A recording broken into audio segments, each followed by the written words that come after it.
La pire erreur que tu peux faire en passe là, c'est d'avoir des croyances limitantes. Certains d'entre vous ont peut-être des facilités, mais la plupart des autres pensaient qu'au contraire vous n'en avez aucune et qu'à cause de ça, vous êtes doomed, vous êtes sûr que vous allez rater.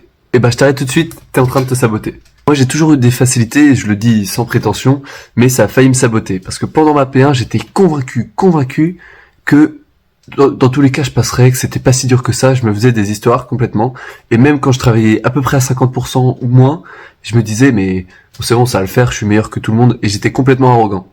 Première erreur.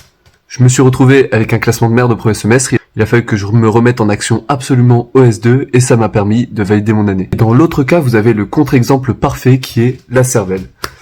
La Cervelle, c'est un youtubeur du coup étudiant en médecine et tout ça, qui m'a beaucoup inspiré, et surtout, ce gars, il a redoublé sa 3e au collège. Pour lui, c'était un étudiant raté, mais il est quand même allé en première année de médecine. Il a redoublé sa PACES et là, il l'a brillamment réussi. Donc, tout ça, c'est pour vous dire que c'est possible pour vous. Même si vous pensez que vous n'y arrivez pas, même si vous avez redoublé votre CM2, c'est pas grave, on s'en fiche. Ce qui compte, c'est ce que vous allez faire pendant cette année, et c'est ça qui va vous permettre de réussir ou pas. Donc, je veux plus vous entendre parler de vous d'une mauvaise manière, et je vous dis à la prochaine.